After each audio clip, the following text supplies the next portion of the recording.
Boa tarde a todos. Tenho um enorme gosto de estar aqui convosco. Sou professor no Instituto Politécnico de Coimbra, nas áreas do planeamento regional e urbano, tanto aplicado aos espaços urbanos como aos espaços agroflorestais. Sou também um colaborador do Centro de Estudos Urbanos e Regionais do Instituto Superior Técnico e integrei a equipa que elaborou os estudos de enquadramento para a Lei do Solo que acaba de ser promulgada esta semana.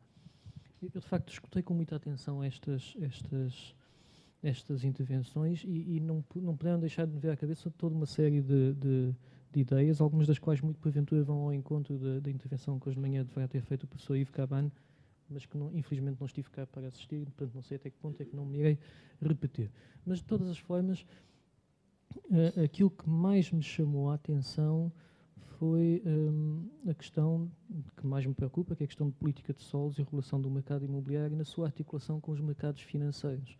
Porque, na verdade, como eu comentava ali com o meu amigo Duarte Sobral, enquanto nós estamos todos aqui reunidos a discutir as intervenções nos bairros sociais, em algum outro ponto da cidade há de haver uma reunião de promotores imobiliários a discutir os ativos financeiros, a cotação ou a avaliação de cada prédio, em que fundo imobiliário é que ele vai estar integrado e a que horizonte de tempo é que vai estar a ser investido, e se vai estar a ser transacionado em qual praça financeira, se aqui, se em Pequim, se em Londres, se onde quer que seja. Portanto, isto nem sequer chega a ser um combate de David contra Golias, não é? Porque, na verdade, a desproporção de forças é muitíssimo maior.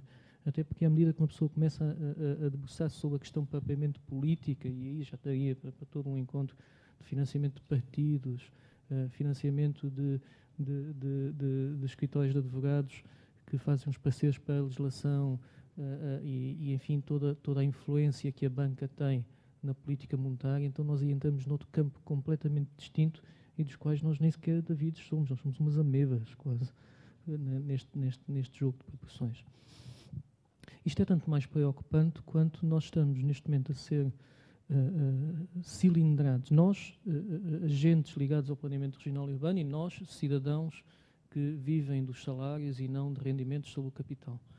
Estamos a ser cilindrados por um retrocesso histórico das estruturas económicas e sociais do antigo regime. E quando eu falo antigo regime, eu estou a falar do regime anterior à Revolução Francesa, anterior à Revolução Industrial. Eu estou a falar que nós estamos a regressar a tempos de uma economia patrimonialista, pré-capitalista, que já nem sequer é capitalismo. Isto já é um regresso à origem, em que, na prática, a forma principal de capital já não é capital financeiro, é capital fundiário e, na verdade, no meu entender, confundirmos capital financeiro com capital fundiário é em si mesmo um erro, porque capital e terra não são a mesma coisa, capital e solo não são a mesma coisa, e a partir do momento em que nós damos o flanco e começamos a dizer que capital financeiro, capital fundiário ou solo são a mesma coisa, nós entramos em todo um jogo de modulação económica e de legitimação jurídica e política da especulação fundiária que não tem fim. É dar o flanco, é entregar o euro bandido. Não, terra é terra, capital é capital, não deixemos que a terra se financiarize, porque se isto acontecer, está a batalha perdida. Está a batalha completamente perdida.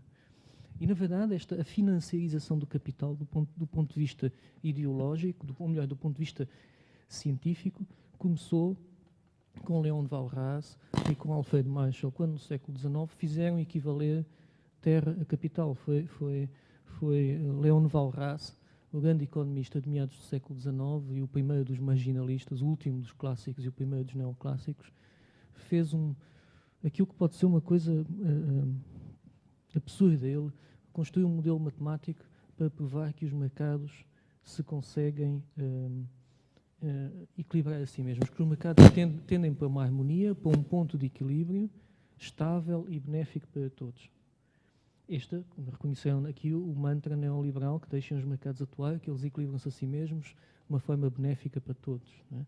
O trickle-down economics, etc., que é uma coisa absurda, não é? Mas havia um pormenor delicadíssimo, é que quando Leon de Walras reduziu os 4 fatores da economia a 3, havia 4 fatores, empreendedorismo, capital, trabalho e terra, reduziu a 3, fez equivaler terra e capital, nessa famosa equação em que ele postulava o equilíbrio da economia, ele propôs que para essa equação se verificar e para o equilíbrio dos mercados se verificar e para o capitalismo pleno se verificar, é preciso nacionalizar toda a terra. E que só nacionalizando toda a terra é que o capitalismo se revelava em todo o seu esplendor, e um dos métodos é nacionalizar a terra e depois concessioná-la anualmente e o Estado, na prática, ser o único senhorio. Como vocês devem calcular, isto caiu como uma bomba e a economia nunca mais foi a mesma. Não é?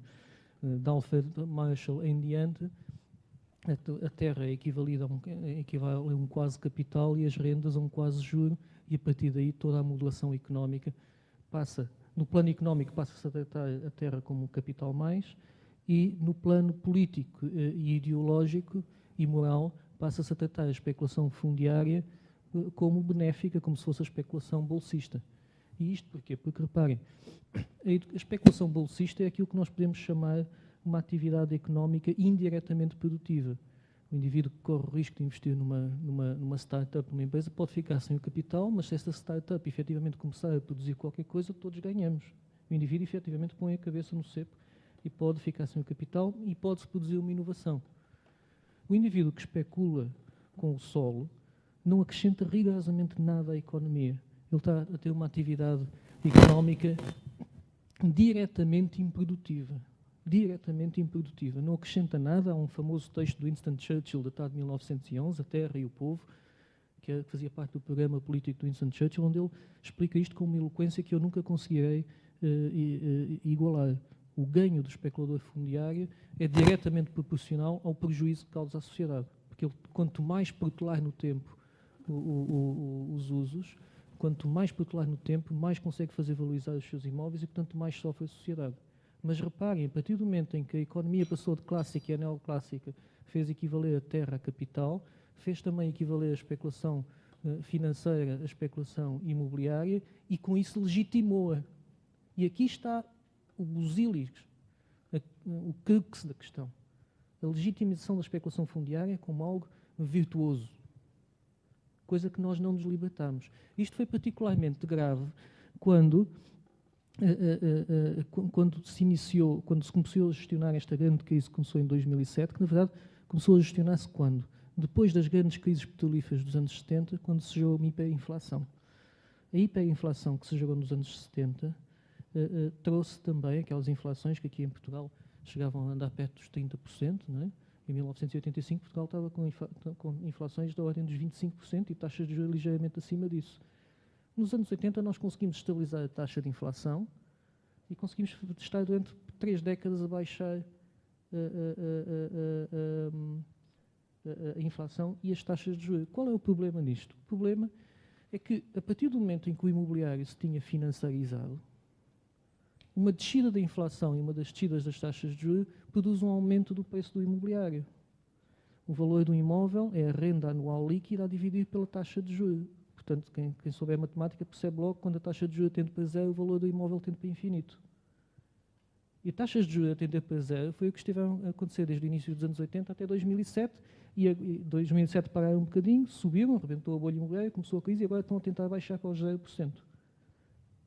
E, portanto, na prática, isso faz chegarmos a uma situação em que se as taxas de juros estão nos 0%, então o preço do imobiliário está no infinito, não há transações. Não há transações por 2 motivos. Porque se o preço do imobiliário está infinito, quem é que vai ter dinheiro para comprá-lo? Mas, por outro lado, se a taxa de juros está a 0%, porque é que o banco há de emprestar dinheiro para obter 0% de retorno? Mais vale a pena ir para o filé mignon das finanças, que são as obrigações do Tesouro, e arranjar pretextos artificiais para inflacionar as taxas de juros das obrigações do Tesouro, porque isso sim é que está, porque as obrigações do Tesouro são um filé mignon, porque o Estado sempre tem um aparato policial e tributário para ir cobrar impostos às pessoas e pagar as obrigações do Tesouro, por isso é que é o filé mignon da especulação. Mas todo este relambório para dizer o quê? O que é que isto tem a ver com o que estava aqui a ser dito? É que, efetivamente, nós assistimos a uma financiarização do imobiliário. O imobiliário é hoje em dia transacionado nas praças financeiras como uma garantia de empréstimos. O imobiliário, de resto, já no antigo regime, funcionava, no fundo, como garantia imobiliária. O que era uma pessoa honrada de acordo com a legislação nobiliárquica do antigo regime? Uma pessoa honrada é uma pessoa que tinha honras. E o que é uma honra de acordo com a legislação medieval? Uma honra é uma propriedade. E uma pessoa que pedia dinheiro emprestado a um agiota tinha as honras, ou podia honrar o empréstimo entregando a propriedade. Depois surgiram figuras jurídicas como o vínculo, o fideicomisso e tudo mais, que complicaram mais a questão e fizeram com que a aristocracia passasse a ficar ainda mais obcecada com a genealogia, para garantir que a opção da antiga aristocracia com a genealogia resultava de um facto muito simples, é que no antigo regime a única forma de uma pessoa adquirir terra era herdando. E, portanto, a obsessão com a genealogia é a obsessão com as partilhas. Né? Mas no antigo regime, a terra, a propriedade era a honra. E a honra é a capacidade de honrar empréstimos. Voltou a ser assim. Voltou a ser assim. Particularmente num contexto de juros baixos. Porque num contexto de juros baixos, o valor de um ativo imobiliário é praticamente todo o preço que nós quisermos habitar para ele. E é na medida em que é transacionado como um ativo, e é na medida em que neste momento as transações financeiras são mais rentáveis do que as transações económicas propriamente ditas, que importa, por exemplo, expulsar bairros como o de Santa Filomena, para que no título de propriedade e nas avaliações imobiliárias que possam ser feitas, conste que ele está desocupado e, portanto, pronto a ser transacionado a qualquer momento, portanto, tenha liquidez, embora não haja qualquer intenção de o transacionar a qualquer momento. Não, não. O imobiliário tornou-se um puro ativo financeiro abstrato que, por acaso, tem existência tridimensional e pode haver pessoas a cultivar lá ou a habitar lá, mas é um puro ativo. Nós estamos de volta, repito, à economia do antigo regime, ao sistema patrimonial. Vai ser uma sociedade em que há proprietários e uma sociedade em que há pessoas que não são proprietárias, nem nunca vão ser. Vão ser arrendatárias. Se não se fizer nada, a lógica inexorável das economias do antigo regime vai continuar a dar-se. As famílias proprietárias vão praticar uma estrita endogamia, vai-se concentrar a propriedade num núcleo muito pequeno de famílias que são proprietárias e todo o resto da sociedade vai passar a ser inquilinos. Naturalmente, esse pequeno núcleo de famílias que tenham a maior parte da propriedade vão poder pactuar entre si as rendas e os preços do imobiliário. E, naturalmente, vamos dar a quem não for proprietário e viver do seu trabalho, vai estar pactuado entre a situação de deprimento que o salário vai descer para os níveis de subsistência e o preço da renda vai subir para o máximo que a pessoa possa pagar sem morrer de fome. Isto é a lógica do antigo regime. Tudo está aí montado. Só veio uma forma de evitar que isto acontecesse. Era criar uma fiscalidade que resolvesse este problema e que fizesse que a carga fiscal transitasse essencialmente pelo imobiliário e deixasse de assentar sobre os salários e sobre o capital.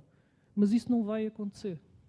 Isso não vai acontecer tão cedo, porque neste momento os principais grupos financeiros já transitaram para grupos imobiliários e grupos seguradores, o chamado setor FIRE, Finance, Insurance and Real Estate, e o poder de lobby desses grupos é tão imenso que não há quem consiga taxá-los. Mesmo que os tentem taxar, a legislação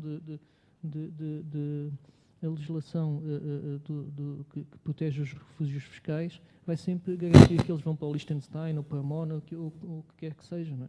E que as empresas sediadas na Zona Franca da Madeira não paguem IMI, etc, etc. Repito, a única solução que nós teremos é aumentar o IMI e diminuir o IRS e diminuir o IVA. Curiosamente, esta é uma daquelas poucas medidas que até neoliberais tão extremos como Milton Friedman concordavam. Milton Friedman, num dos seus textos, isto só há uma única medida socialista que eu concordo, que é a taxação do património. Porque, efetivamente, se nós taxamos o consumo, como o IVA, por exemplo, o que é que acontece?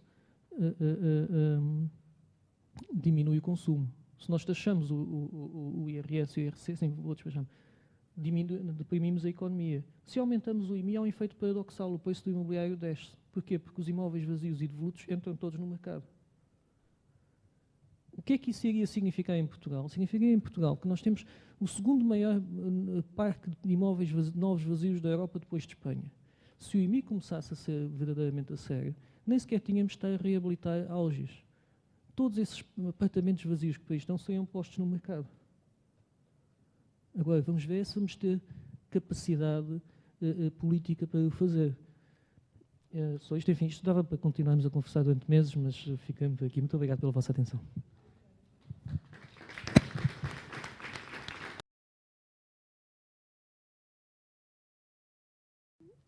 De facto, eu fico muito sensível em relação à questão da interdisciplinariedade e penso que é de facto o que mais falta aqui. Eu creio que, para usar uma expressão brasileira, quer dizer, um arquiteto que não perceba de economia política e de economia imobiliária está como um cego num tiroteio, quer dizer, não percebe nada do que é que se está a passar. Presta-se a ser instrumentalizado. E recordo-me de uma vez estar a falar com o professor Costa Lobo, com o saudoso professor Costa Lobo, estávamos a discutir a influência desmesurada que financeiros, promotores imobiliários e juristas tinham sobre o urbanismo em Portugal, e nós chegámos a uma fórmula qualquer, parodiando o famoso verso, que dizíamos de facto que o imobiliário decide, o jurista escreve e o arquiteto obedece. Né? Porque de facto é um bocado exagerado, mas na prática é isto, não é? E o promotor imobiliário decide em função de variáveis de política monetária, política financeira e da forma como o Código Civil e a lei de bases do solo e do ordenamento do território determina a redistribuição do valor do solo. Quem não perceba que está perante, quando estamos perante um plano do ordenamento, ou um PP, um PDM, o que seja, ou mesmo uma recuperação de um plano, de uma auge, ou o que seja, estamos efetivamente a mexer nos valores do solo. Quem não perceba isto não sabe no que é que se está a meter. Está a andar às cegas, é pior emenda que o soneto, não vai conseguir operar de todo naquilo que se está a passar. O problema em Portugal não é falta de arquitetos a trabalhar. O problema é que nós temos ótimos arquitetos, temos bons juristas, temos bons economistas. Não temos ninguém a fazer os tais propone, como falava o Gonçalo, alguém que esteja a pegar na economia política do imobiliário e a associá-la com o urbanismo. Por exemplo, falemos em economia imobiliária, muito rápido. Fazemos economia muito imobiliária e isso influencia com as políticas monetárias. Se agora conseguíssemos puxar a inflação para os 5%, 6%, o preço do imobiliário caía em 70% ou 80% e voltávamos àqueles tempos, como nos anos 80, em que as pessoas iam aos concursos da televisão e escolhiam se iam ganhar um carro ou um apartamento. Portanto, basta isto, basta conseguir puxar a inflação para os 5%, 6%.